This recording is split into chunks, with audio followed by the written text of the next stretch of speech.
सुबह के नाश्ते पर सरोज देवी ने कहा, आज दिन भर वो अपने कमरे में रहेगी।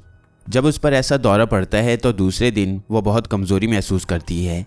मैंने सुबह उसे दूध का गिलास पिलाया है, बिल्कुल ठीक है। मुझसे पूछ रही थी कि क्या रात को मेरी हालत फिर बिगड़ गई थी। मैंने उससे झूठ नहीं बोला, वो खुद भी बड़ी बददिल है। मैं उनसे मिल सकता हूँ? ना मिलो तो अच्छा है। ठीक है, मैं बाहर जाऊँगा आंटी, मैंने कहा। मैंने तुमसे पहले भी कह दिया था। गाड़ी निकलवा दूँ या घोड़े पर सैर करोगे? गाज़ियाबाद बहुत छोटी सी जगह है, गाड़ी का लुत्फ़ तो तुम्हें आएगा भी नहीं। नहीं, मैं घोड़ा ले जाऊँगा। इसके अतराफ़ बहुत खूबसूरत हैं, चाहो तो दूर तक निकल जाना, किसी को साथ कर दूँ तुम्हारे? नहीं आंटी, मैं बच्चा तो नहीं हूँ कि आपकी हवेली वापस ना आ सकूँ। ठीक है, जाओ, अस्तबल चले जाओ। मैं किसी को वहाँ भेजकर तुम्हारे लिए घोड़ा तैयार करने का हुक्म दिए देती हूँ। मैंने घोड़े की सवारी ही मुनासिब समझी, हालांकि इसमें मैं बहुत ज़्यादा मशाक नहीं था, लेकिन घोड़े की सवारी को ही दिल चाह रहा था। अस्तबल में 11 शानदार घोड़े मौजूद थे। मैंने बहुत आला घोड़े का इंतखाब तो नहीं किया, लेकिन अपनी पसंद का एक घोड़ा ले लिया। साइस ने उसे तैयार कर दिया। मैं घोड़ा लेकर हवेली से बाहर निकल गया। गाज़ियाबाद के गिरदोनवा का मुझे कोई अंदाज़ा नहीं था। बस यूं ही जिधर घोड़े ने मुंह उठाया, मैं सुस्त रवि से चल पड़ा। लोग गर्दनें उठा उठा कर मुझे देख रहे थे। पता नहीं उन बेचारों के दिल में क्या ख्याल था। बहुत देर तक मैं शहर में आवारागर्दी करता रहा। फिर एक ऐसा रास्ता नजर आया जो बाहर जाने का था। मैंने सोचा कि क्या हर्ज है, शहर से बाहर निकला जाए। चुनाचे मैंने घोड़े की रफ्तार कुछ तेज़ की और उसके बाद शहर से बाहर निकल गया। दोनों तरफ खेत बिखरे हुए थे, बीच से सड़क गुजर रही थी। ना जाने यह सड़क कहाँ तक गई हुई थी। वैसे ये गाज़ियाबाद ही से थी। आगे चलकर इसके 3 हिस्से हो गए। एक सिमत सीधी चली गई और 2 सड़कें दोनों मुख्तलिफ सिमतों में घूम गईं। मैंने कोई फैसला नहीं किया कि किधर जाना चाहिए, लेकिन मैंने बाएं हाथ घोड़े का रुख मोड़ दिया। उधर भी मुझे घने जंगलात नजर आ रहे थे। इरादा ये था कि यहाँ थोड़े फासले तक जाऊँगा। कोई ऐसी दिलकश चीज़ नज़र नहीं आ रही थी जो काबिल तवज्जो होती, लेकिन मैं आगे बढ़ता चला गया। कोई 2 मील आगे बढ़ा हूँगा कि अकब से एक घोड़े की हिनहिनाहट की आवाज़ सुनाई दी और मैं पलट कर देखने लगा। तभी मुझे एकदम एहसास हुआ कि इस घोड़े को तो मैंने शहर में भी अपने पीछे देखा था। उस पर कोई सवार था, गौर नहीं किया। वैसे भी मैंने बहुत से लोगों को घोड़े पर सवारी करते हुए देखा था। एकदम दिल में ये ख्याल आया कि हो सकता है ये घुड़सवार मेरे पीछे ही पीछे आया हो। मैंने थोड़े ही फासले पर जाकर घोड़े को रोक दिया। सवार आहिस्ता आहिस्ता मेरी ही सिमत आ रहा था। तब मैंने उसे गौर से देखा। इस शख्स को मैं हवेली में देख चुका था, लेकिन बस सरसरी अंदाज में, और बहुत फासले से मैंने इसे देखा था। थोड़ी देर के बाद वो मेरे करीब पहुंचा तो मैं अपने घोड़े को उसके सामने ले आया और वह मुझे देखकर चौंक पड़ा। उसने कड़ी निगाहों से मुझे देखा। लंबे चौड़े बदन का, नोकीली मूंछों वाला आदमी था। चेहरे से खासा चालाक मालूम होता था। हम दोनों एक दूसरे का जायजा लेते रहे। फिर घुड़सवार ने घोड़े की पुश्त छोड़ दी और नीचे उतर आया। उसने तो हुक्माना अंदाज में कहा, मेरे साथ आओ। मैं भी अपने घोड़े से उतर आया। हम दोनों अपने अपने घोड़े की लगामें थामे हुए सड़क से नीचे उतरे और एक साफ सुथरी जगह पहुंच गए, जहां एक बहुत ही पुराना दरख्त फैला हुआ था। गालिबन बरगद का दरख्त था, जिसकी दाढ़ियां नीचे लटकी हुई थीं। मैं उस घुड़सवार को दिलचस्प निगाहों से देख रहा था। अभी तक मैंने उसका जहनी तज्जिया नहीं किया था और ना ही मेरी आदत थी कि फ़ौरन ही हर शख्स के जहन में घुस जाने की कोशिश करूं। घुड़सवार ने एक जगह घोड़े की लगाम दरख्त की दाढ़ी से बांधी और मुझसे बोला, कुछ देर बातें करूंगा तुमसे, ज़रूर। वैसे मैंने आपको पहचाना नहीं। धोनी शंकर है मेरा नाम, हवेली ही में रहता हूँ और कैलाश दत्त जी का दूर का रिश्तेदार हूँ। अच्छा, बड़ी खुशी हुई आपसे मिलकर। हवेली में आपसे मुलाकात नहीं हुई। हवेली में तुम्हारी मुलाकात हुई ही किससे है? किसी को तुम्हारे बारे में नहीं बताया गया। हमें तो ये भी नहीं मालूम कि तुम्हारी राजधानी कौन सी है। हाँ, ये बात तो है, मगर ये कसूर मेरा नहीं है बल्कि सरोज देवी का है। सरोज देवी अपने ससुराली रिश्तेदारों को किसी काबिल ही कब समझती है कि किसी का उनसे तारुफ कराएं। खैर, कोई बात नहीं, हम दोनों एक दूसरे से खुद ही निमटे लेते हैं।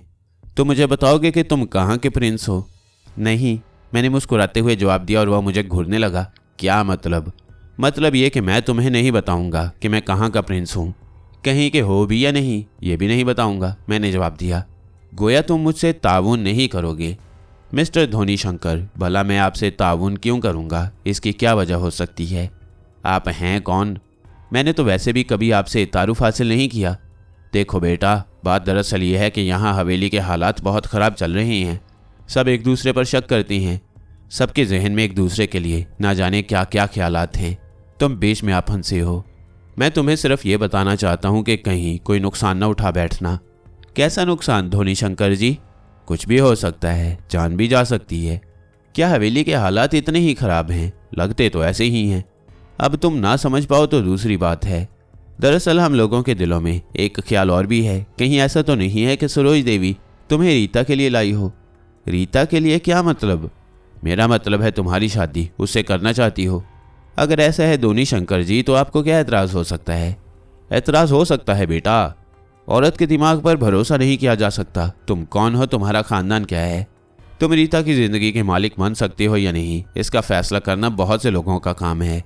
कैलाश दत्त जी हमारे दरमियान नहीं रहे, लेकिन बहुत सी जिम्मेदारियां वो हमारे कंधों पर भी छोड़ गई हैं। सरोज दत्त बहुत समझदार हैं, मानते हैं हम ये बात, मगर कहीं गलती भी हो सकती है उनसे। मैं इसीलिए तुम्हारे पीछे चला था, बल्कि पहले भी सोच रहा था कि तुमसे मिलूं। तो आप ये नहीं चाहते कि मेरी शादी रीता से हो? अगर तुम कोई अच्छे आदमी हुए तो हम लोगों को एतराज़ भी नहीं होगा। लेकिन ये तो कोई बात नहीं हुई कि खामोशी से तुम्हें ले आया गया, घर में बहुत बड़ा दर्जा दे दिया गया, सबको बताया गया कि तुम प्रिंस हो। भाई कहाँ के प्रिंस हो? कुछ हमारा तारुफ भी तो हो जाए, कोई अता पता भी तो हो तुम्हारा। जब ये बात सरोज देवी नहीं चाहती तो भला मैं किसी को क्यों बता सकता हूँ? आप लोगों से मेरा वास्ता ही क्या है? अगर बेटा ऐसी बात है कि तुम रीता के चक्कर में हो तो फिर तुम्हारा वास्ता सरोज देवी से ज़्यादा हमसे पड़ेगा। ये बात पल्ले में बांध लेना। ठीक है, अगर ऐसी बात है तो मैं ये बात पल्ले में बांध लेता हूँ, मैंने हंसते हुए कहा। मजाक उड़ा रहे हो मेरा? बस ये समझ लो कि बड़ा हूँ तुम्हारा, रहम खाकर तुमसे बात कर ली है, वरना अगर कोई ऊंच नीच हो गई तो उसकी जिम्मेदारी हम लोगों पर ना डाल देना। ये तो एक बड़ी दिलचस्प बात है धोनी शंकर जी, क्योंकि मैंने सुना है कि तुम खुद माधव शंकर को आगे बढ़ा रहे हो और रीता के चक्कर में उसे डाल रहे हो। मैंने कहा और धोनी शंकर चौंक पड़े। इसका मतलब है कि मेरा अंदाज़ा सही निकला, तुम्हें यहाँ इसी चक्कर में लाया गया है। मैं तो अपने मुंह से ये बात नहीं कहूँगा, लेकिन मेरी बात का आप जवाब दें कि क्या ये बात सच है? हर्ज भी क्या है, ये काम हो सकता है और पहला हक हमारा भी है। किसी बाहर के आदमी से घर का आदमी बेहतर होता है, मगर सरोज देवी ये नहीं चाहती। वो औरत हठ धर्म है, इसलिए नहीं चाहती वो, क्योंकि हम उसके ससुराल के जानने वाले हैं। मैके का कोई होता तो फौरन मान लिया जाता, मगर यह आसानी से होगा नहीं। हाँ, इसके लिए आप जितनी मेहनत कर रही हैं उसकी भी मुझे मालूमात हासिल हैं। हमारा काम छोड़ो, तुम अपनी बताओ क्या चाहते हो? मैं तो सिर्फ वो चाहता हूँ जो सरोज देवी चाहती हैं। मुश्किल हो जाएगा? हाँ, मुश्किल हुआ तो बाद में आपसे बात कर ली जाएगी। बाद में नहीं, अभी बात कर लो तो अच्छा है। चलिए अभी बात कर लीजिए। आप ये बताइए कि आप माधव शंकर के लिए क्या क्या कर रही हैं? वो कौन लोग हैं जिन्होंने रीता का दिमाग उलट दिया है? आप किससे उस पर काला जादू करा रही हैं? धोनी शंकर की आंखें गुस्से से सुर्ख हो गईं। उसने कहा, यह बात तुमसे किसने कही कि मैं उस पर जादू करा रहा हूँ? देखिए, अब सारी बातें आप ही मुझसे ना पूछ लीजिए धोनी शंकर जी, मुझे भी इस बात का जवाब दीजिए। बताइए, आपने किससे रीता पर जादू कराया है? वो कौन है? कोई साधु है? काला इलम करने वाला है? कहाँ रहता है? ये गंदा इलम कौन कर रहा है रीता पर? और ये बात तुम मुझसे मालूम कर रहे हो? हाँ धोनी शंकर जी, अब आप आ ही गए हैं मेरे सामने तो बताकर ही जाइए, क्योंकि बगैर बताए आपका यहाँ से जाना अब मुमकिन नहीं होगा। ठीक, गोया तुम उल्टा मुझे धमकी दे रहे हो, यही समझ लीजिए धोनी शंकर जी। क्या बिगाड़ लोगे भैया तुम मेरा? धोनी शंकर ने कहा और मैं हंस पड़ा। यह आपको उस वक्त मालूम होगा धोनी शंकर जी जब मैं आपका कुछ ना कुछ बिगाड़ लूँगा। बता दें तो अच्छा है, वरना क्या फ़ायदा कि मुझे उंगलियां टेढ़ी करनी पड़े। तो फिर ठीक है, तुम उंगलियां टेढ़ी कर लो, धोनी शंकर ने कहा और मैं उसे देखने लगा। दफतन मैंने उस पर अपनी कुव्वतों का इस्तेमाल शुरू कर दिया। धोनी शंकर मुझे कड़ी निगाहों से देख रहा था, लेकिन इसके बाद जो उसने मेरी आंखों में देखा तो मुझे महसूस हुआ कि उसके असाब ढीले पड़ते जा रही हैं। मैंने पूरी तरह उसे कब्जे में किया और फिर मुस्कुरा कर बोला, जी धोनी शंकर जी, अब कहिए क्या इरादा है? बताना पसंद करेंगे आप? क्या? उसने भराई हुई आवाज़ में कहा, ये काला जादू आप किससे करा रही हैं? कुत्ते की मौत मरे हम, अगर हमारे मन में ऐसा ख्याल भी आया हो।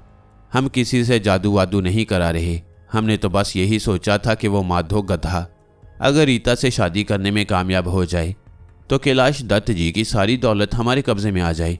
हम ये दौलत सबसे छीनना नहीं चाहते, मगर इसमें हमारा हिस्सा तो मिलना ही चाहिए, वरना कोई और ले जाएगा, बाहर का कोई ले जाएगा। तो आपने रीता पर जादू नहीं कराया? नहीं, हम भगवान की सौगंध खाते हैं कि हमने बिल्कुल ऐसा नहीं किया। ना ही हमारा किसी काले इलम वाले से कोई वास्ता है। इस आलम में कोई भी झूठ नहीं बोल सकता था। इस बात का मुझे लातादाद बार तजुर्बा हो चुका था। इसका मतलब यह है कि धोनी शंकर भी फहरिस्त से निकल गया और अब कोई और ही नाम सामने आ सकता है। मैंने धोनी शंकर से कहा, वैसे आपके ख्याल में रीता की इस हालत का जिम्मेदार कौन हो सकता है? हमारा ख्याल तो ये है कि रीता खुद ही धोखेबाजी कर रही है और सरोज देवी उससे ये काम करा रही है ताकि दूसरों को ये बता दें कि रीता का दिमाग खराब है या वो काले जादू के ज़ेरे असर है। इस तरह उसके ससुराल वाले सारे पीछे हट जाएंगे। कौन अपने बेटे की शादी किसी ऐसी लड़की से करना चाहेगा जिस पर बुरे असरात हों? ये चालाकी है सरोज देवी की और सभी ये बात समझती हैं। गोया आपका भी यही ख्याल है कि रीता अदाकारी करती है? हाँ, मैं एक लम्हे के लिए सोच में पड़ गया। इससे ज़्यादा धोनी शंकर से और क्या मालूम हो सकता था। वैसे ये एक नया इंकशाफ हुआ था मुझ पर, इसमें कोई शक नहीं था। मैंने धोनी शंकर से कहा, अब आप ऐसा करें धोनी शंकर जी कि अपने घोड़े पर बैठें और ठंडे ठंडे यहाँ से चले जाएं। ये बात बिल्कुल भूल जाएं कि मैंने आपसे क्या गुफ्तगू की थी। धोनी शंकर आहिस्ता आहिस्ता आगे बढ़े, बरगद की दाढ़ी से अपना घोड़ा खोला, उसकी पुश्त पर सवार हुए और उसे सड़क पर ले जाकर तेजी से वापसी के लिए छोड़ दिया। मैं खामोश निगाहों से उन्हें जाते हुए देखता रहा। धोनी शंकर जी निगाहों से उजल हो गए। मैं उनसे भी मुलाकात करना चाहता था क्योंकि वो एक अहम नाम था मेरे सामने, लेकिन इसका नतीजा भी कुछ नहीं निकला। इसका मतलब है कि कोई और भी है जो इस सिलसिले में काम कर रहा है, लेकिन कौन? फिर मैंने धोनी शंकर के इस इंकशाफ पर गौर किया जिसमें उन्होंने कहा था कि यह सारी कार्रवाई सरोज देवी की भी हो सकती है, लेकिन मैं उनसे मुत्तफिक नहीं था क्योंकि सरोज देवी अगर ये सब कुछ करती तो उन्हें हवेली में रहना चाहिए था। मेरी निगाहों के सामने जहाज़ का वो मंजर था जब पहली बार मेरा इन लोगों से तारुफ हुआ था। उस वक्त भी रीता की यही कैफियत थी।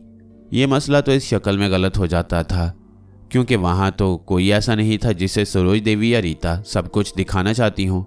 नहीं, धोनी शंकर या उस हवेली में मौजूद दूसरे लोगों का यह ख्याल गलत है। फैसला मुश्किल था कि यह सब क्या हो सकता है। बाहर तौर इसके बाद घोड़े पर बैठकर बहुत दूर तक निकल गया और फिर वापसी का फैसला किया। गाजियाबाद वाकई बहुत छोटी सी जगह थी। कोई ऐसी जगह वहाँ मौजूद नहीं थी जिसे तफरीगाह के तौर पर इस्तेमाल किया जा सके। हर तरह से पसमानदा इलाका था। हवेली में वापस आने के सिवा और क्या कर सकता था? यहाँ के मामूलात हमेशा की मानिंद थे। सरोज देवी रीता के कमरे में थी, बाकी लोग अपने अपने कामों में मसरूफ़। ये पूरा दिन भी गुजर गया। रात हो गई और मैं अपने कमरे में वापस आ गया। आज सरोज देवी से बाद में मुलाकात ही नहीं हुई। वो बेचारी बेटी के मसले में मसरूफ़ थी, बाकी किसी से भी और कोई बातचीत नहीं हो सकी।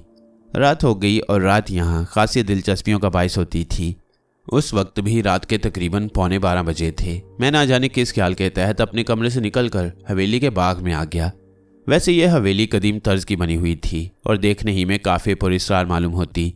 रिहायशी इलाका बहुत मुख्तसर था और बाज़ हिस्से बिल्कुल वीरान पड़े हुए थे। सही मायनों में मैंने तो मुकम्मल तौर से इसका जायज़ा भी नहीं लिया। कदीम तर्ज की छोटी छोटी बुर्जियाँ बनी हुई थीं जो हवेली पर बिला वजह ही मुसल्लत कर दी गई थीं। हालांकि इनका कोई वजूद ज़रूरी नहीं था। गर्ज ये कि बहुत देर तक मैं हवेली के बारे में सोचता रहा, फिर अचानक ही उछल पड़ा। मैंने एक साया सा देखा जिसमें सफ़ेदी झलक रही थी। गालिबन सफ़ेद लिबास पहने हुए कोई शख्स था जो हवेली के एक ऐसे हिस्से की जानिब जा रहा था जो बड़ा बदनुमा और मनहूस सा मालूम होता था। दिल में तजस्सुस जागना एक लाजमी अमर था। मैं फुर्ती से अपनी जगह से उठा और तेज़ी से उस जानिब दौड़ने लगा। साया गालिबन उस हिस्से में दाखिल हो गया था। मैंने अभी तक उस हिस्से का जायज़ा नहीं लिया था, लेकिन आज पहली बार मैं इस सिमत आ गया। सामने ही एक बड़ा सा दरवाज़ा लगा हुआ था जिसमें कवाड़ नहीं थे, बस एक गोल दर बना हुआ था। यूँ लगता था जैसे वहाँ कवाड़ लगाए ही नहीं गए हों। मैं अंदर दाखिल हुआ। अंदर मुकम्मल खामोशी और सन्नाटा छाया हुआ था। ज़मीन भी गंदी थी। इसका मतलब था कि इस जगह इंसानी कदम नहीं आते। फिर वो साया कौन हो सकता है? मुझे वहम भी नहीं महसूस हुआ क्योंकि मैंने उसे बगौर देखा था। मैं आगे बढ़ा। अंधेरे में रास्ता तलाश करना एक मुश्किल काम था, लेकिन यह अंदाज़ा हो गया कि वो एक सीधी राहदारी है। मैं राहदारी में आगे बढ़ा और दूसरी जानिब घूम गया। चारों तरफ जहन चटखा देने वाला खौफनाक सन्नाटा फैला हुआ था। कोई आवाज़, कोई सरसराहट कहीं भी नहीं थी। लेकिन अचानक ही एक रोशनी सी हुई। पीली पीली मध्यम रोशनी और मैं उछल पड़ा। मैंने काफ़ी फासले पर यह रोशनी देखी। यूँ महसूस हुआ था जैसे कोई मोमबत्ती रोशन की गई हो। मैं दबे पांव उस जानिब चल पड़ा। दिल में एक अजीब सी कैफियत का एहसास हो रहा था। करीब पहुंचा तो मुझे वो चीज़ नज़र आ गई जिससे रोशनी उभर रही थी। मिट्टी का बना हुआ एक दिया था जिसमें तेल पड़ा हुआ था और बत्ती जल रही थी। उसकी पीली पीली मध्यम रोशनी लरज रही थी, लेकिन उस रोशनी में मैंने उस सामने वाले दरवाजे को देख लिया, जो बस इतना था कि इंसान सर झुकाकर उसमें दाखिल हो जाए। चंद लम्हात में सोचता रहा और इसके बाद ना जाने क्या दिल में आई कि वो चिराग मैंने हाथ में उठाया और उसे हथेली पर रखे हुए आहिस्ता आहिस्ता उस दरवाजे की जानिब बढ़ने लगा। दरवाजे की दूसरी जानिब चौड़ी पत्थर की बनी हुई सीढ़ियां थीं। मैं हैरान था कि यह रास्ता किस सिमत जाता है। चिराग की मध्यम रोशनी से सीढ़ियां रोशन हो गईं। मैं आहिस्ता आहिस्ता चलता हुआ सीढ़ियों से नीचे उतरने लगा। 12 सीढ़ियां थीं और इसके बाद एक अजीब सी ठंडी ठंडी जगह, जिसे देखकर यह अंदाज़ा नहीं हो सकता था कि इसमें कितनी वुसअत है। एक अजीब सा तहखाना था जो यकीनन ज़मीन की गहराइयों में बना हुआ था। यह ऐसी हैरानी की बात नहीं थी। इस किस्म की हवेलियों में यकीनी तौर पर ऐसी ही अजीबोगरीब चीज़ें बनी हुई होंगी। कदीम तर्ज तामीर था, लेकिन उस तहखाने में पहुंचने के बाद मुझ पर अजीब अजीब से इंकशाफात होने लगे। जहन में ना जाने क्या क्या ख्यालात आ रहे थे। चिराग की मध्यम रोशनी काफ़ी दूर तक फैल रही थी और मुझे वो दीवारें नज़र आ रही थीं जो पत्थर की बनी हुई थी। मैंने आहिस्ता आहिस्ता तहखाने का जायज़ा लिया और इसके लिए मुझे काफ़ी दूर तक निकल आना पड़ा।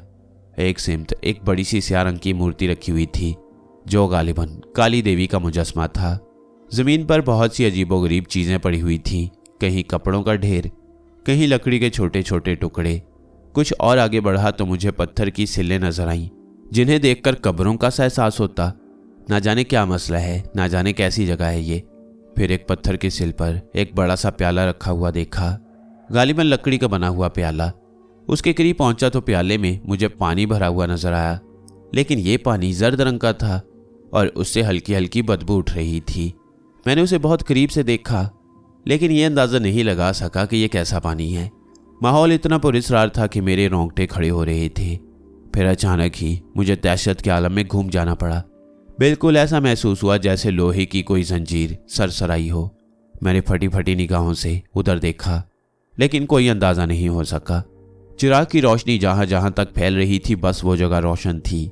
बाकी चारों तरफ सन्नाटा और तारीकी छाई हुई, लेकिन जंजीरों की आवाज़ अब मुझे बार बार सुनाई दे रही थी। यूँ महसूस होता था जैसे कोई जंजीरें बजा रहा हो या बड़ी बड़ी जंजीरें खींची जा रही हों। यह अनोखा मसला था। साया मुझे फिर नज़र नहीं आया। अचानक ही एक हल्की सी आवाज़ मेरे कानों में उभरी। यूँ लगा जैसे कोई किसी से आहिस्ता आहिस्ता सरगोशी के अंदाज में कुछ कह रहा हो। नहीं, यहाँ रुकना मुनासिब नहीं है। दिन की रोशनी में इस जगह का जायज़ा ज़रूर लूँगा। हालांकि ये सब कुछ बेमकसद ही मालूम होता था, लेकिन बस दिलचस्पी थी कि बढ़ती ही चली जा रही थी। मैं इधर उधर देखता रहा और इसके बाद मैंने वापसी का फ़ैसला कर लिया। ख्वामखा किसी मुसीबत में फंस जाऊं तो अच्छा नहीं होगा। बहुत ज़्यादा बहादुरी भी बाज़ औक़ात हमाकत बन जाती है। एक जगह से गुजरा तो पाँव किसी ऐसी जगह पर पड़ा जो लजी थी। बिल्कुल ऐसा ही महसूस हुआ जैसे कोई सांप सा सिरकता हुआ मेरे पाँव के नीचे से निकल गया हो।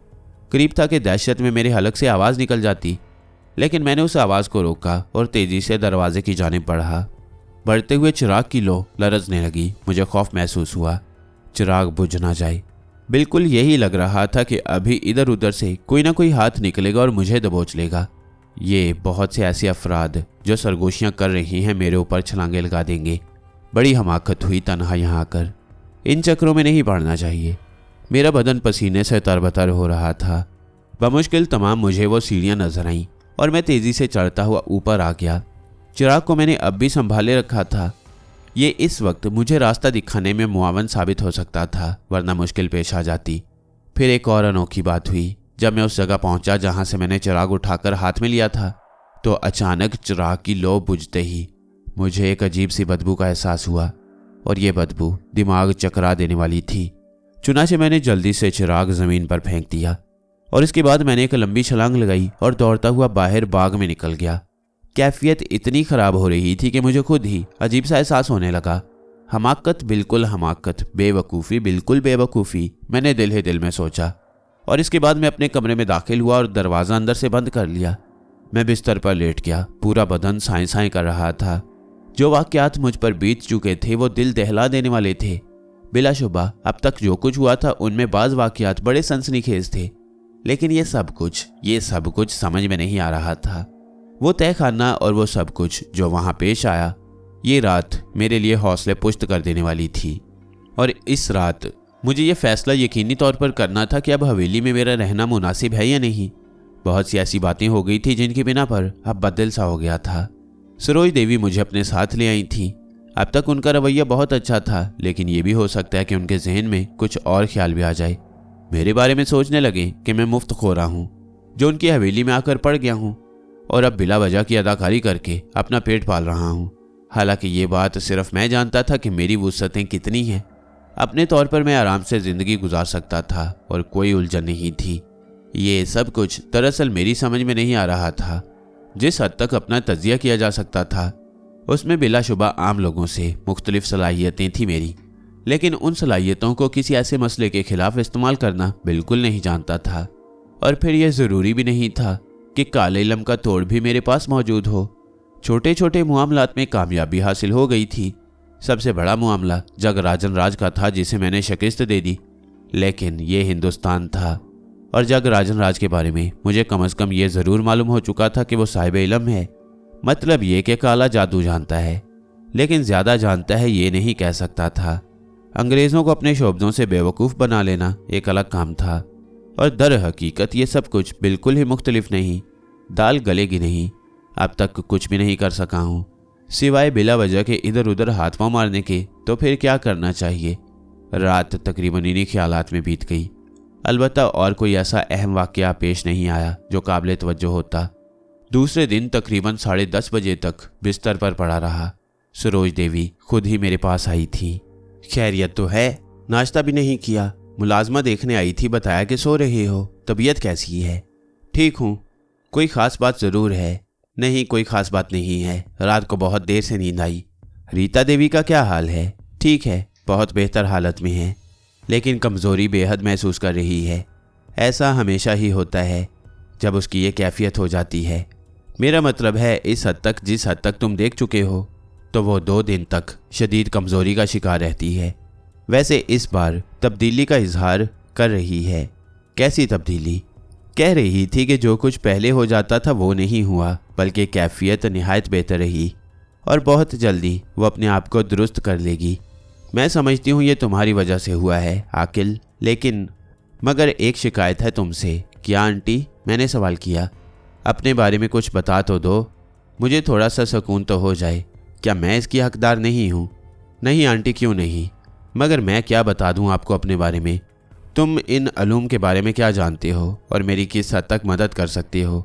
आंटी, दरअसल जहाज़ में जो वाक़या पेश आया उसके तहत मेरे दिल में यह ख्याल था कि शायद मैं रीता देवी की कुछ मदद करने में कामयाब हो जाऊं। लेकिन आंटी, आप ये ना समझे कि मैं सब कुछ कर लूँगा।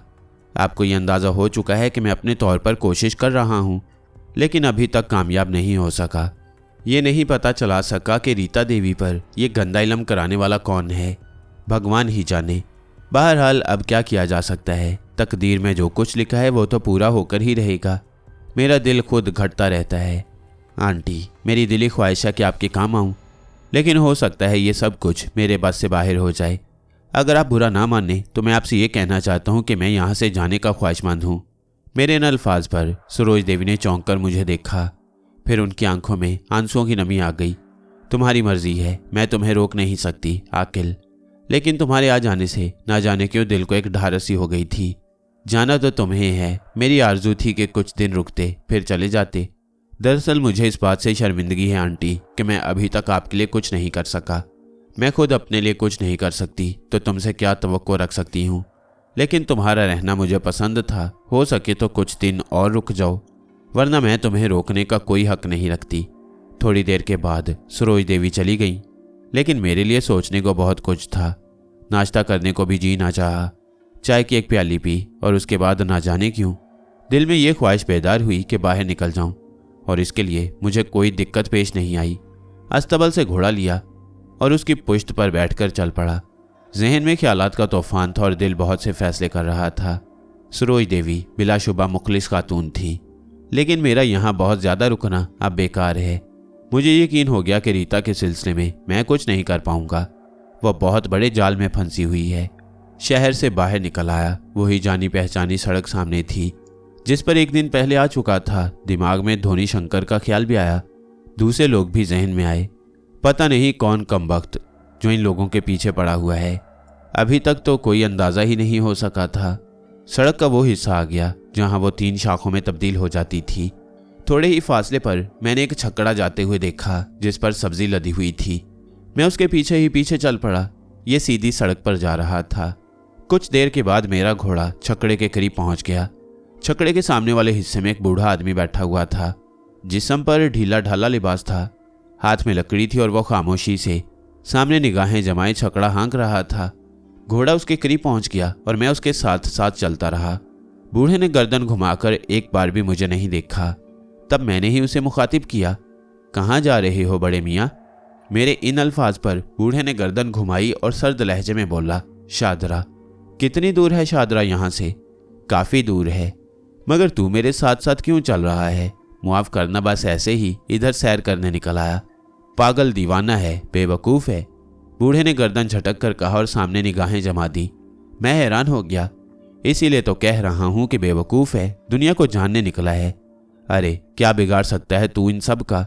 तुझ में है ही क्या? उनसे लड़ेगा? हैं पागल दीवाना कहीं का। बूढ़े के इन अल्फाज ने मुझे शशदर कर दिया। क्या कह रहा है ये? लेकिन जहन में बड़े अजीब से ख्यालात पैदा हो गए। मेरा घोड़ा उसके साथ साथ चलता रहा। थोड़ी दूर जाकर मैंने आहिस्ता से कहा, मैं समझा नहीं बाबा, आप क्या कह रही हैं? तू है क्या चीज़? मुझे बता क्या चीज़ है, काले जहन वाले। बस इतनी सी बात है कि तेरा दिमाग काला है और तेरे जहन में कुछ ऐसी कुव्वतें हैं जो कुदरती हैं। बस इसी पर तू इन गंदे शैतानों से लड़ने निकला है, बेवकूफ़ पागल कहीं का। अरे ये खेल बिल्कुल दूसरा है, समझ रहा है? कुछ आ रही है तेरी इस छोटी सी खोपड़ी में मेरी बात? बूढ़े ने इंतहाई दुरुस्त लहजे में कहा और मेरे होश उड़ गए। जो कुछ वो कह रहा था नाकाबिले यकीन था।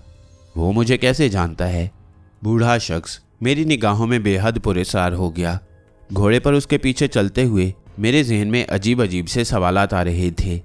दुनिया में बेशुमार लोग रहते हैं, जिंदगी से उनका ऐसा ही वास्ता है जैसा मेरा, लेकिन क्या सबके साथ यही पुरस्कार हालात पेश आते हैं?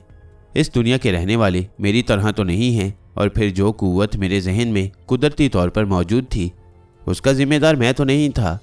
फिर मुझे ही ये सारे अनोखे वाक़यात क्यों पेश आते हैं और ऐसे लोग मुझे ही क्यों मिल जाते हैं, मैं सोच रहा था। बूढ़ा मेरी तरफ से लापरवाह हो गया और अपना छकड़ा आगे बढ़ा रहा था। कुछ देर के बाद मैं फिर उसके करीब पहुंचा और मैंने उससे कहा, बाबा जी मैं आपसे कुछ बातें करना चाहता हूँ। तो मना किसने किया है तुझे? क्या कहना चाहता है बोल। बाबा जी आपने जो कुछ कहा वो मेरे लिए हैरान कुन है। मैं आपकी रहनुमाई चाहता हूँ। ले अच्छी रही, सड़क पर जा रहा है, सीधा सीधा हमारे पीछे आ लगा और अब हम रहनुमाई करें तेरी? क्यों भाई क्यों? बता ज़रा, कोई नौकर हैं हम तेरे? नहीं बाबा जी, मेरा ख्याल कुछ और है। क्या है वो भी बोल दे। बाबा जी खुदा अगर किसी को कुछ देता है तो बाज़ औक़ात वो उस पर कर्ज भी बन जाता है। उसके बंदों को सही रास्ता दिखाना फ़र्ज़ होता है बाबा जी। और अगर आपको खुदा ने कुछ दिया है तो फिर यह फ़र्ज़ आप पर भी है। मेरी रहनुमाई करें और इससे मुँह ना मोड़ें। वाह अच्छी कही तूने। अरे भैया तू अपने रास्ते जा रहा था, हम अपने रास्ते जा रहे थे। ये ख्वाम का भीख मांगने हमारे पीछे क्यों लग गया? जा जा, हम क्या देंगे तुझे? हमारे पास है ही कुछ नहीं। मूली है, गाजर है, बैंगन है, शलजम है, बहुत से साग हैं। उनमें से जो कुछ चाहिए तू ले ले। बाबा जी आपको मुझे कुछ देना ही पड़ेगा। हाँ हाँ डाकू बन जा, लूट ले रास्ते में। आसपास कोई नहीं है और हम बूढ़े आदमी हैं। नहीं बाबा जी ये बात नहीं है। मैं ये मालूम करना चाहता हूँ कि आपने जो कुछ कहा उसका मतलब क्या है। मैंने उसके साथ साथ घोड़ा आगे बढ़ाते हुए कहा, जो मतलब हमने कह दिया और तूने समझ लिया, बस और कुछ नहीं कहना हमें तुझसे। मैं आपका पीछा करता रहूँगा बाबा जी। आप जब तक मुझे मुतमईन नहीं कर देंगे तो करता रह, तेरा घोड़ा ही थक जाएगा, हमारे बैल थोड़ी थकेंगे। चल देखें कहाँ तक चलता है तू हमारे बैलों के साथ। बाबा जी चलता रहूँगा, ये बात आप जहन में रख लें, मैंने सर्द लहजे में कहा और बूढ़ा हंस पड़ा। तो फिर चल देखते हैं ये सफ़र कहाँ तक जारी रहता है। मैंने गुस्सीली निगाहों से बूढ़े को देखा और कहा, बड़े मियाँ अगर घोड़ा थक गया तो कम अज़ कम मैं नहीं थकूँगा, चलता रहूँगा तुम्हारे साथ। चलो ये भी तुम्हें दिखा दूं कि मैं धुन का कितना पक्का हूँ। और इसके बाद हम लोग खामोशी से आगे बढ़ते रहे। मैंने रास्ते का तस्वुर ही जहन से फरामोश कर दिया।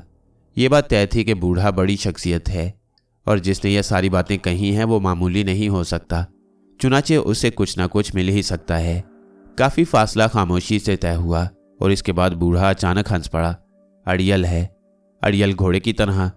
अरे बेटा क्या रहनुमाई करें तेरी, क्या क्या बताएं तुझे। जो कुछ करता रहा है उसमें तुझसे भूल हुई है, समझ रहा है ना।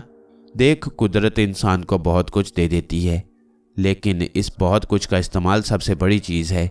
एक ज़रा सी चीज़ हाथ आ जाए तो उसे लेकर दौड़ नहीं पड़ना चाहिए, उसकी कुव्वतों का अंदाज़ा लगाना चाहिए। ये देखना चाहिए कि वो कहाँ तक साथ देती हैं। बस लिया थोड़ा सा इल्म और दौड़ पड़े दुनिया को नीचा दिखाने के लिए। ये तस्वुर जब तक जहन में होता है इंसान को कुछ नहीं मिलता। अरे दरख्त पर फल लगते हैं तो वो झुक जाता है, उसकी डालियां ज़मीन को चूमने लगती हैं। जो तने वो टूट गए, समझ रहा है ना। जी बाबा जी। तो फिर तू तन क्यों रहा है। नहीं बाबा जी, आपका ये ख्याल गलत है।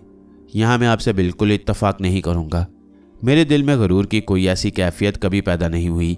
हाँ बस यह है कि जो लोग मेरे सामने आकर तने, मैंने उन्हें झुकाने की कोशिशें शुरू कर दी, लेकिन अपने सामने नहीं बल्कि उन लोगों के लिए जिन्हें वो नुकसान पहुंचाना चाहते थे। बूढ़ा पुरख्याल निगाहों से मुझे देखने लगा। उसके चेहरे के तासुरात बदलने लगे। फिर उसने गर्दन हिलाकर कहा, हाँ ये ठीक है, ये बात मैं मानता हूँ, मगर सुन, तुझ में कुछ भी नहीं है बेटा। कुछ भी तो नहीं है तुझ में। मैं तुझे क्या बताऊँ, तू यूं समझ ले कि सोना कान से निकलता है तो पत्थर के डेलों की तरह होता है। मेहनत की जाती है, उस पर साफ सुथरा किया जाता है, पकाया जाता है, कुंदन बनाया जाता है, तब कहीं जाकर वो चमकता है। हीरा देखा है कभी, मिट्टी का ढेर होता है, कोई सोच भी नहीं सकता कि ये इतनी कीमती शय है। उसे तराश खराश कर ही उसमें चमक पैदा की जाती है। मुश्क और अंबर के बारे में भी तू जानता होगा। ये अंबर क्या चीज़ है, काला ढेर, देखने में ऐसा गंदा के हाथ लगाने को जी ना चाहे, मगर जब उसे पका लो, उसे बना लो, उसे तैयार कर लो तो फिर उसकी खुशबू होती है। काले हिरनों की नाव से मुश्क निकलती है। जानता है ये मुश्क किस तरह काबिल इस्तेमाल होता है। मतलब ये है मेरा कहने से कि अगर तेरे पास कोई कुव्वत है, कोई इल्म है, तो पहले उसे धो, छान फटक, निखार, उसके बाद उसे इस्तेमाल कर, तो फिर वो तेरे किसी काम भी आए। अभी से तू अपनी इस छोटी सी काली कुव्वत को लिए फिर रहा है तो ये तेरा क्या साथ देगी, समझ रहा है ना मेरी बात। हाँ बाबा जी, लेकिन किसी चीज़ को बनाने, संवारने और निखारने के लिए वो हाथ भी तो दरकार होते हैं जो इस काम में माहिर हों।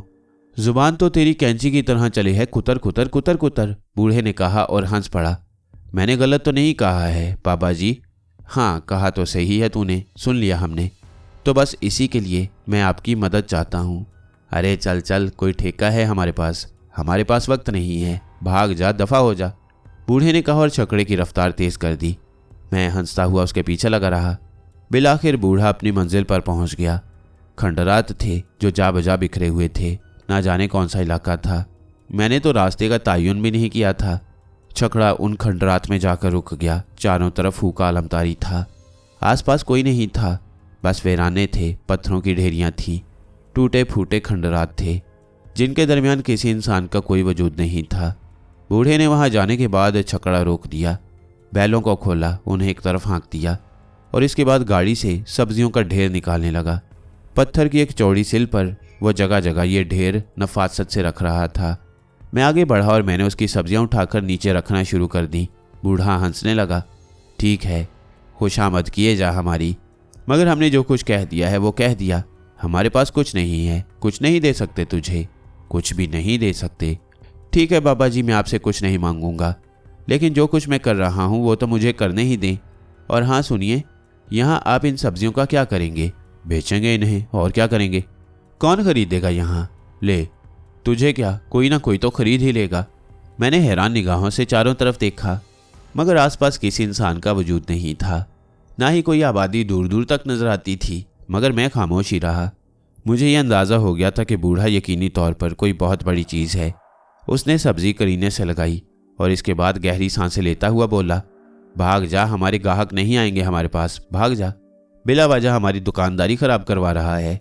मैं दूर जा बैठता हूँ बाबा जी, अरे हम कहते हैं चला जा यहाँ से, भला ये इलाका तेरा है, ज़बरदस्ती बैठ जाएगा यहाँ। हाँ बाबा जी, जाऊँगा नहीं, मैंने कहा और बूढ़े से काफ़ी फासले पर जाकर बैठ गया। बूढ़ा सब्जी के अंबार के पीछे बैठा रहा। कोई खरीदने वाला नहीं आया। वो ना जाने कितने घंटे मक्खियाँ मारता रहा। मैंने भी तय कर लिया था कि अब मैं उसका पीछा नहीं छोड़ूंगा जब तक कि कोई बात ना बन जाए। अपने घोड़े को मैंने छोड़ दिया और वो इधर उधर ज़मीन पर उगाने वाली घास चरता फिर रहा था। बूढ़े ने गुस्सीली निगाहों से मेरी तरफ देखा और बोला, जहन्नुम में जा तू, और जहन्नुम में जाए हमारा ये कारोबार। जाते हैं हम, थक गए हैं। अव्वल तो इतना लंबा सफ़र किया हमने, और इसके बाद तू हमारी दुकानदारी भी रोके हुए है। ठीक है, बैठा रह, हम ही चले जाते हैं। वो उठा और खंडरात के अंदरूनी हिस्से में चला गया। मैं सर्द निगाहों से उसे जाते हुए देख रहा था। जब बूढ़ा निगाहों से ओझल हो गया तो मैंने सोचा कि बात यूं नहीं बन सकती, अब कुछ ना कुछ करना ही पड़ेगा। मैं उससे ये मालूम किए बगैर नहीं जाऊंगा कि वो मेरे बारे में क्या जानता है और मेरी रहनुमाई करता है या नहीं। हालांकि ज़बरदस्ती वाली बात थी। उसने चंद अल्फाज कहे थे जिनके नतीजे में मैं उसके पीछे पड़ गया। लेकिन जब वो इतना कुछ कह सकता है तो फिर मुझे सही मशवरा क्यों नहीं दे सकता। मैं गुस्सीली निगाहों से खंडरात के उस हिस्से को देखता रहा जहां बूढ़ा गुम हो गया था। फिर मैं अपनी जगह से उठा और आहिस्ता आहिस्ता आगे बढ़ता हुआ खंडरात के बिल्कुल करीब पहुंच गया। मैंने गुर्राए हुए लहजे में कहा, बाबा जी, तुम जो कोई भी हो, तुम्हें बाहर आना पड़ेगा, या फिर मैं खुद ही तुम्हारे पास आ जाता हूँ। मैं खंडरात में दाखिल हो गया।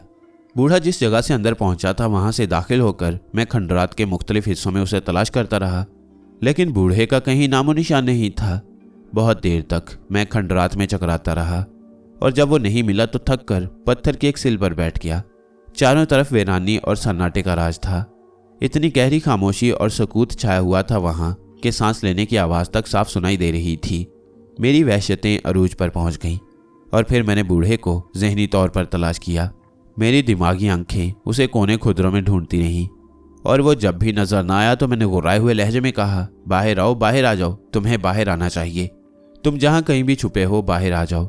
मेरी आवाज़ भयानक होती चली गई। मैं उसे पुकार रहा था, ज़हनी तौर पर भी और ज़ुबानी तौर पर भी। तब अचानक ही मुझे आहटें सुनाई दी और इसके बाद बूढ़ा गुस्सीली निगाहों से मुझे देखता हुआ एक तरफ से बरामद हो गया। वो मेरे सामने आ खड़ा हुआ। उस पर भी गुस्से के आसार थे। चिल्लाए हुए अंदाज में बोला, अब बना दे मुझे मुर्गा, बना दे। अंदर से निकाल बुलाया है तो अब सजा भी दे। मगर बड़ा अड़ियल है भाई, बड़ा अड़ियल है।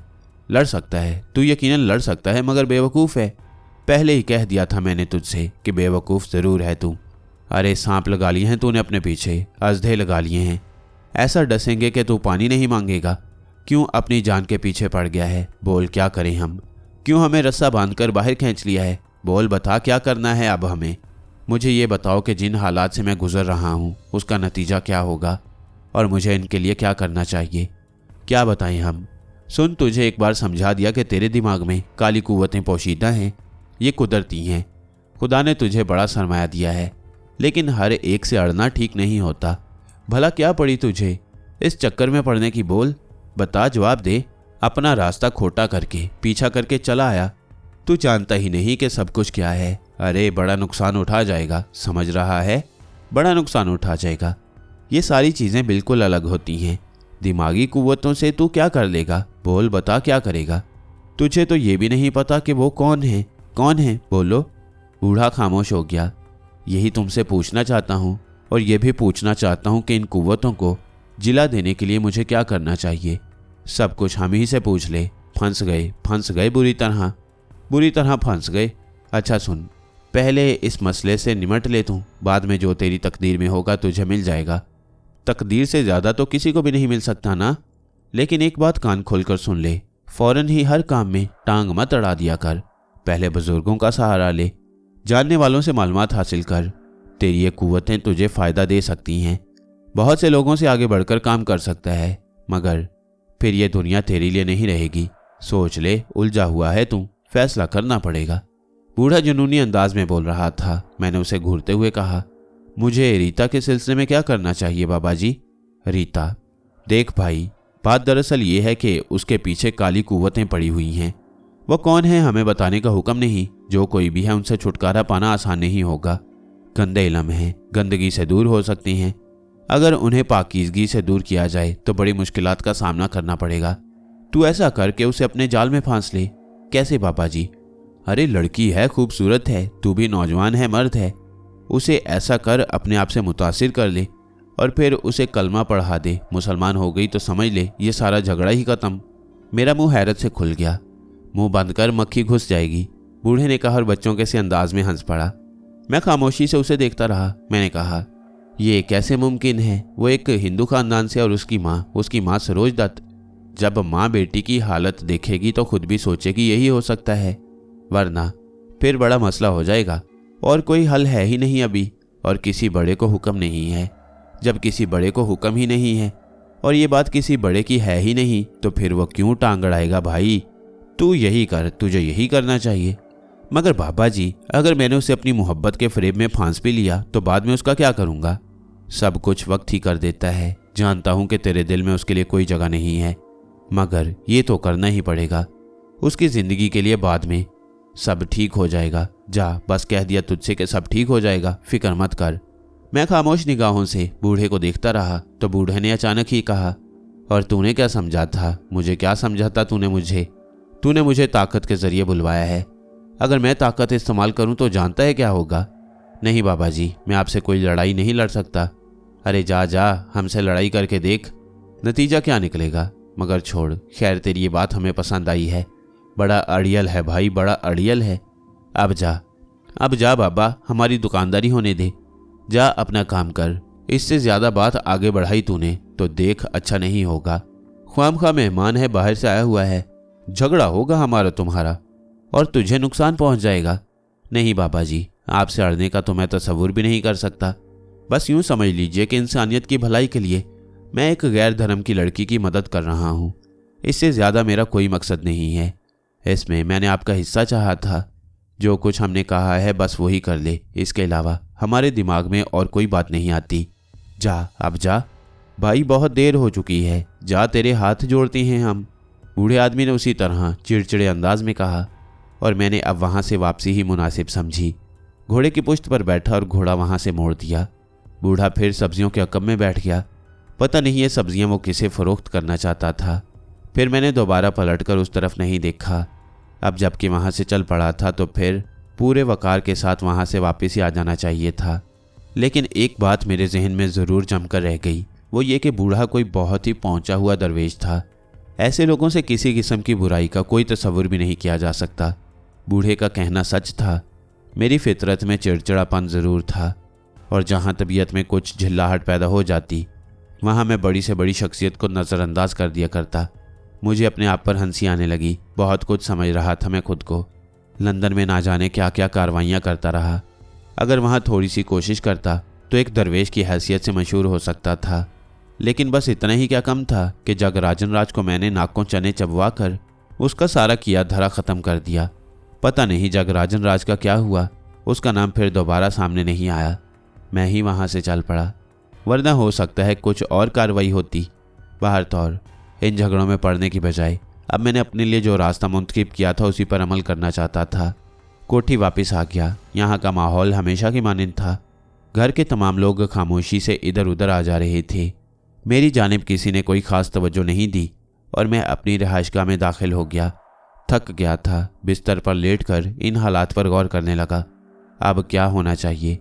बूढ़े बाबा के बारे में कुछ नहीं मालूम हो सकता था कि वो कौन थे।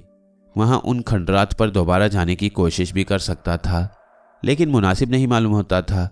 रीता के बारे में सोचा। जो कुछ कहा गया था वो एक अमल तो ज़रूर था, लेकिन ये नहीं पता चलता था कि ये सब कुछ है क्या। वो शख्सियत कौन है जो रीता के पीछे पड़ी हुई है?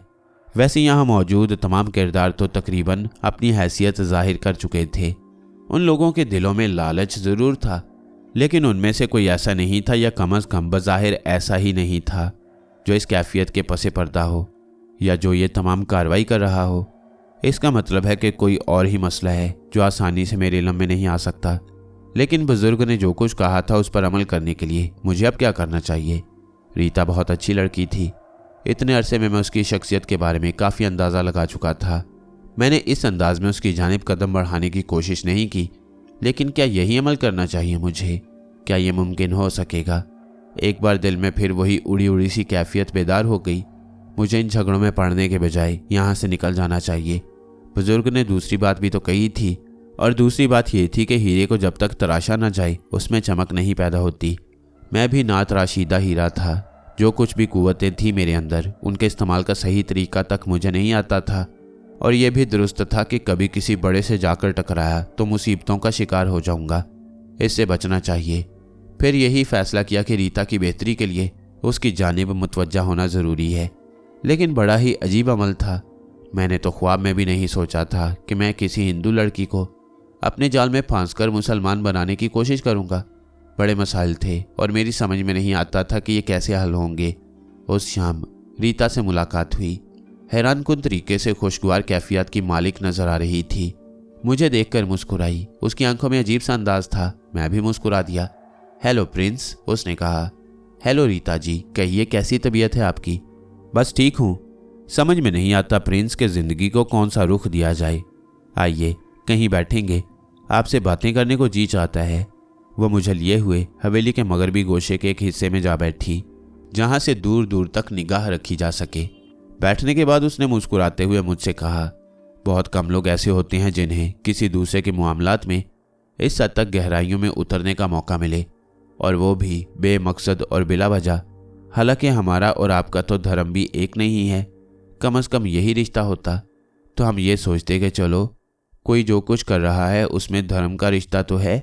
हाँ रीता जी, मगर मेरे ख्याल में एक रिश्ता और भी होता है जो इन तमाम चीज़ों से बेहतर होता है। आप इंसानियत के रिश्ते की बात करेंगे ना? आपके ख्याल में ये रिश्ता कोई रिश्ता नहीं है? नहीं, मैं ये बात दिल से मानती हूँ। ये रिश्ता तो हम सबसे बड़ा है। धर्म तो इंसान के संसार में आने के बाद पैदा होते हैं, या उसे बताए जाते हैं कि तुम्हारा धर्म ये है। उससे पहले वो सिर्फ इंसान होता है। मैं समझती हूँ कि ये रिश्ता धर्म के रिश्ते से भी बड़ा होता है। बेशक, इसमें कोई शक नहीं। खैर, आप बहुत अच्छे इंसान हैं। मैं बाज़ औक़ात आपके बारे में शर्मिंदा होती हूँ। क्यों?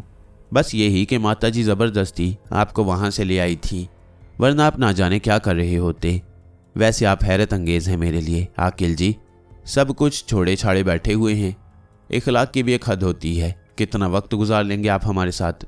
देखिए रीता देवी, मेरी दिली ख्वाहिश है कि आप तंदुरुस्त हो जाएं तो मैं यहाँ से चला जाऊँ, और अगर ना तंदुरुस्त हुई तो नहीं। किसी भी चीज़ से मायूस होना हमारे मज़हब में मना है। ज़रा अपने धर्म की कुछ बातें हमें भी बताइए। माफ़ कीजिएगा रीता जी, मैं खुद भी बहुत ज़्यादा नहीं जानता। बस सीधी सीधी चंद बातें मेरे इल्म में हैं, जो अगर आप पसंद करें तो मैं आपके सामने बता दूं। मेरे इल्म में जो कुछ भी था मैंने रीता को उससे आगाह करना शुरू कर दिया। रीता बड़ी दिलचस्पी से ये सुन रही थी। फिर उसने कहा, आपका क्या ख्याल है आकिल जी? ये सब कुछ अच्छी बातें सिर्फ आप ही के धर्म में हैं। मैंने बहुत सी बातें पढ़ी हैं। महात्मा बुद्ध को पढ़ा है और भी बहुत से बड़े बड़े लोगों को पढ़ा है। सभी सच्चाई के रास्ते दिखाते हैं। फिर आपके धर्म में ऐसी कोई क्या ख़ास बात हुई? मेरे होंठों पर मुस्कुराहट फैल गई। मैंने कहा, इसीलिए मैं दीन की बातें करने से परहेज़ किया करता था। मिस रीता, बात दरअसल ये है कि मेरा दीन उन तमाम मराहिल से गुजरने के बाद मुकम्मल हुआ है, और इसके बाद किसी दीन का कोई वजूद नहीं है।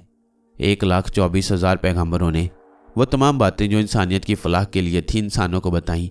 लोग सुनते रहे, सोचते रहे, मानते रहे, भूलते रहे, और इसके बाद ये सिलसिला इख्तिताम को पहुंचा और मेरा दीन वजूद में आया। इसमें उन 1,24,000 पैगंबरों को दी हुई सारी मालूमात मुकम्मल हो गई थी, और इसके बाद खुदा की तरफ से किसी पैगाम की आमद बंद हो गई। ये इंसानों के लिए आखिरी मौका था कि वो खुदा के अहकामात को समझें और उस पर अमल करें। इसके बाद उनके लिए तबाही और तारीकी के अलावा और कुछ बाकी नहीं रह गया था। चुनाचे हम अपने दीन को दीन मुकम्मल कहते हैं, और यही हमारा ईमान है। क्यों नहीं? यकीनी तौर पर हर धर्म के कुछ अफकार होते हैं। मैं उनसे इनहराफ नहीं कर रही, बस ऐसे ही मालूम कर रही थी। जी चाहता है कि धर्म की बातों को जाना जाए। काश मैं रीता जी आपको अपने दीन के बारे में वो तमाम बारीकियां समझा सकता। आप मुझे अपने दीन के बारे में कुछ किताबें तो मुहैया करें। मेरे अंदर दिलचस्पी पैदा हो गई है। मैं ज़रूर कोशिश करूँगा, जिस हद तक भी मुझसे मुमकिन हो सका, मैंने रीता से कहा। वो कुछ सोचकर मुस्कुराती रही। फिर उसने कहा, वैसे आकिल जी, आपसे बड़ी अपनायत महसूस होने लगी है। कभी कभी एक अजीब सा एहसास होता है। क्या? मैंने सवाल किया। अगर आप हमारे धर्म से होते तो हमारे दरमियान कुर्बतें ज़्यादा हो सकती थीं। यही तसव्वुर कभी कभी मेरे जहन में भी जागता है। रीता जी, आप और आपकी माँ बहुत अच्छी खातून हैं। मैं आपकी बेपनाह इज्जत करता हूँ। दिल से चाहता हूँ आप लोगों को और अगर आप यकीन करें रीता जी, तो यही चाहतें और मोहब्बतें मुझे यहाँ रोके हुए हैं। मैं आपको मुसीबतों में नहीं छोड़ना चाहता। अगर ऐसा ना होता तो सच जानिए मैं यहाँ से निकल जाता। नहीं नहीं आकिल जी, आप बराहे करम यहाँ से ना जाइए। बड़ा सहारा हो गया है हमें आपका। और माता जी तो कहती हैं कि आपके अंदर कुछ ना कुछ ज़रूर है, वरना आप इन खतरनाक हालात का मुकाबला नहीं कर सकते थे। मुझे तो जब खुशी होती रीता जी, जब आप तंदुरुस्त हो जाती और बिल्कुल ठीक हो जाती, उस वक्त यहाँ से वापस जाना मेरे लिए एक एजाज़ होता। रीता के चेहरे पर दुख के आसार फैल गए। उसने कहा, काश कोई ऐसी तरकीब हो जाए जिससे मैं ठीक हो जाऊं। मुझे अपने आप से ज़्यादा अपनी तन्हा माँ की फिक्र है। वो मेरे गम में घुल घुल कर हलाक हो रही हैं। कोई ऐसी तरकीब नहीं है आकिल जी जिससे मैं इस मुसीबत से छुटकारा पा लूं मौत के बगैर? है, मैंने संजीदगी से जवाब दिया। क्या? वो ताज्जुब से बोली। अगर आप गौर करें रीता जी और मेरा दीन कबूल कर लें तो मैं आपको इस बात का यकीन दिलाता हूँ कि आप बिल्कुल ठीक हो जाएंगी। वो हैरानी से मुझे देखने लगी, फिर बोली, ताज्जुब है? वही बात आप कह रही हैं जो बात मैं आपसे कहना चाहती थी। मेरे दिल में तो ये ख्वाहिश थी कि अगर आप हमारे धर्म में आ जाते। नहीं रीता जी, इससे मुझे कोई फ़ायदा नहीं होगा, लेकिन आप गौर कीजिए, अगर आपको इस बीमारी से निजात मिल जाए तो कैसा रहेगा? मगर मैं अपने पुरखों का धर्म कैसे छोड़ सकती हूँ? जो काम जिस वक्त भी कर लिया जाए बुरा नहीं होता, और फिर अच्छाइयों के रास्ते तो कभी ख़त्म नहीं होते। अगर ये काम आप करें तो कैसा रहे आकिल जी? नहीं रीता जी, आप मुझे एक बात का जवाब दीजिए। कितने अरसे के बाद आपको अपने दीनों धर्म के बारे में मालूम हुआ? मतलब समझी नहीं, रीता ने कहा। आप बड़ी हो गई होंगी रीता जी। आहिस्ता आहिस्ता आपको ये इल्म हुआ होगा कि आपके धर्म के रीत रिवाज क्या है। आपने उन पर कभी गौर नहीं किया होगा और सिर्फ अमल करती रही होंगी, क्योंकि आपके माता पिता भी ये सब कुछ करते थे। लेकिन हमारे यहाँ जानती हैं कि क्या तरीकाकार है, क्या है? उसने दिलचस्पी से मेरी आंखों में देखते हुए कहा, जब हम इस कायनात में आते हैं हमारी आंखें बंद होती हैं, हमारे एहसास साकित होती हैं, हम कुछ करने के काबिल नहीं होते तो सबसे पहले हमें यह बताया जाता है कि हम क्या हैं। हमारे कान में अजान कही जाती है, और कोई माने या ना माने ये मुकद्दस अल्फाज हमारी हयात के आखिरी सांस तक हमें हमारी हकीकतों से आगाह रखती हैं। बहुत बड़ा दर्जा है इनका। मैं बड़ी मुतासिर हुई हूँ इस बात से। मैंने भी सुना है कि जब आपके यहाँ बच्चा पैदा होता है तो उसके कानों में सबसे पहले अजान कही जाती है। एक दो बार मैंने इस बारे में सुना और हंसकर खामोश हो गई कि भला नन्हा सा मासूम बच्चा क्या समझे क्या जाने। लेकिन आज आपने जो कुछ कहा है वो एक बहुत बड़ी सच्चाई मालूम होती है मुझे आकिल जी। रीता जी सोचिए, कभी सोचिए। एक बात का मैं दावा करता हूँ, अगर आप मेरा मज़हब कबूल कर लें तो आपकी ये तमाम मुसीबतें दूर हो जाएंगी। मैं क्या कहूँ इस बारे में आपसे? मेरा दिल तो चाहेगा, लेकिन इसके बाद जो कुछ होगा वो भी मैं अच्छी तरह जानती हूँ। सरोज दत्त जी की आमद से हमारे दरमियान ये सिलसिला गुफ्तगू ख़त्म हो गया। वो हमारे करीब ही बैठ गई। क्या बातें हो रही हैं? बस दीन धर्म पर बातें करते रहे थे माता जी। वैसे आपने माता जी कभी आकिल जी के दीन के बारे में कुछ सुना है? सरोज बेचारी ऐसी निगाहों से हमें देखने लगी जैसे कोई अनहोनी बात उनसे कह दी गई हो। फिर उन्होंने कहा, नहीं भाई, मेरी मालूमात इस सिलसिले में कुछ नहीं है, बात आई गई हो गई। इसके बाद चंद रोज़ तक रीता की हालत इतनी बेहतर हो गई कि सरोज दत्त भी खुश थी, मैं भी खुश था। लेकिन मेरे जहन में यह एहसास ज़रूर था कि कुछ ना कुछ ज़रूर होगा। ये काम इतनी आसानी से मुकम्मल हो जाने वाला नहीं है। दिलचस्प बात यह थी कि मुझे भी कोई ऐसी ख़ास बात महसूस नहीं हुई। वो आंखें भी नज़र नहीं आई थी जिन्होंने 2-3 बार मुझे खौफजदा कर दिया। लेकिन ये सिलसिला बहुत जल्द ख़त्म हो गया। मैं अमूमन घोड़े पर बैठकर इधर उधर निकल जाता। दोबारा उन खंडरात तक जाने की हिम्मत तो नहीं हुई जहाँ एक बार पहुँचा था, और अजीबोगरीब वाक़यात का सामना करना पड़ा। क्योंकि फ़ासला भी बहुत ज़्यादा था, इसलिए भी एक काम मैं दोबारा नहीं कर सका। लेकिन बार बार मेरे दिल में उन बुज़ुर्ग का ख्याल ज़रूर आया, और उनकी बातें मुझे एक अजीब सी बेचैनी का एहसास दिलाती रहीं। सच यह है कि मैंने अब अपने आप को इंतहाई नामुकम्मल समझा था। समझता था दुनिया के झगड़ों में पड़कर दौलत तो कमाई जा सकती थी, लेकिन इस इल्म की गहराई में उतरना मुश्किल था। जबकि मेरे दिल में यह ख्वाहिश बेदार हो चुकी थी। ज़िंदगी के एक मरहले को तो मैं मुकम्मल पाता था। वालिदैन का ख्याल भी दिल में आता, लेकिन उस तरफ जाने की कोई ख़ास हाजत महसूस नहीं होती। जानता था वो लोग खुश और मुतमईन होंगे। वैसे भी उधर से मेरे लिए दिलचस्पी का कभी कोई ऐसा ज़हूर नहीं किया गया कि मेरा दिल उन लोगों से मिलने को तड़प उठता। लेकिन इन हालात के बारे में अक्सर सोचता रहता। उस दिन टहलता हुआ बहुत दूर निकल आया, और उस वक्त इत्तेफाक से एक ऐसी जगह मौजूद था जहां सुनसान वीराने फैले हुए थे। बाएं सिमत खेतों का सिलसिला दूर तक चला गया था, जिसमें उस वक्त कोई आदमी नजर नहीं आ रहा था। दाएं सिमत शमशान घाट था और उस तरफ मुर्दे जलाए जाते थे। यहाँ भी वीरान से दरख्त फैले हुए थे और जमीन पर एक हैबत सी बरस रही थी। मैं उस वक्त इसी इलाके से गुजर रहा था कि मुझे अपने पीछे आहट सुनाई दी। पलट कर देखा तो रोंगटे खड़े हो गए। काले रंग का एक आदमी मेरे पीछे खड़ा हुआ था। लंबा चौड़ा नौजवान था, सर गड्ढा हुआ था और उस पर लंबी सी चोटी नजर आ रही थी। सबसे खौफनाक बात यह थी कि उसके बदन पर लिबास नाम का एक तार भी नहीं था। उसकी आंखें मुझे घूर रही थीं और अचानक ही मेरे जहन को शदीद झटका लगा। ये आंखें मेरे लिए जानी पहचानी थीं। इन आंखों को तो एक लम्हे में पहचान लेना मेरे लिए मुश्किल ही नहीं था, और उस वक्त भी वो आंखें उसी अंदाज में मुझे घूर रही थीं। फिर वो कई कदम आगे बढ़ा और बिल्कुल मेरे करीब पहुंच गया। मेरा घोड़ा दहशतज़दा होकर अलिफ हो गया था और मैं उसकी पुश्त पर अपने आप को संभाल नहीं सका, क्योंकि बिल्कुल बेख्याली के आलम में था। घोड़ा एक जानिब दौड़ता चला गया। मैंने एक हल्की सी आवाज़ निकाल कर उसकी तरफ देखा और फिर उस आने वाले शख्स को देखने लगा। मुझे यही ख्याल गुजरा था कि शायद वो कोई पागल या दीवाना है, लेकिन वो आंखें बहुत कुछ कह रही थीं। वो मेरे सामने आ खड़ा हुआ। बाज नहीं आएगा तू? उसने गुर्राए हुए लहजे में कहा। मैं हक्का बक्का उसकी सूरत देख रहा था। उसने मेरी तरफ उंगली उठाकर कहा, देख, मेरे इन चक्करों में मत पड़। हमारा झगड़ा बहुत पुराना है। तुझे हर तरह से समझाने की कोशिश की, मगर तू बाज नहीं आया। हम तुझे नुकसान नहीं पहुंचाना चाहते, मगर इस झगड़े से निकल जा, फौरन ही एक घर छोड़ दे। कौन है तू? नाथू हीरा है हमारा नाम, और बस इतना ही काफ़ी है। तुझे हम ये बताए देते हैं कि यहाँ से चला जा, वरना तेरे हक में अच्छा नहीं होगा। अब इससे ज़्यादा हम बर्दाश्त नहीं कर सकते। जो काम हम कर रहे हैं अब उसे पूरा करके ही छोड़ेंगे। बड़ा पुराना झगड़ा है। मगर बात तो सुनो, उस लड़की ने तुम्हारा क्या बिगाड़ा है? किसने क्या बिगाड़ा है हमारा? ये हमारा और तेरा मामला नहीं है, हमारा और उनका है। हम जाने, और तू बीच में क्यों अटपका है? अगर कोई नुकसान उठाना चाहता है तो दूसरी बात है।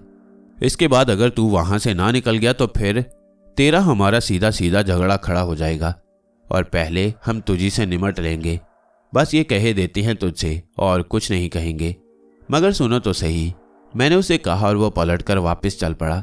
मेरे जहन में सन्नाटे आ गए। ये अनोखी बात थी, बहुत ही अनोखी। कुछ देर चलने के बाद वो एक दरख्त की आड़ में पहुंचा और ऐसा गायब हुआ कि उसका नामो निशान न मिल सका। मैं शशदर रह गया। बड़ी हिम्मत करके मैं उस दरख्त के पीछे पहुंचा, लेकिन ना वहां और ना उसके आसपास कोई और चीज़ मौजूद थी। मेरा घोड़ा काफ़ी दूर जाने के बाद एक जगह सहमा सहमा सा खड़ा हुआ था। वापसी के सिवा और कोई चारा नहीं था।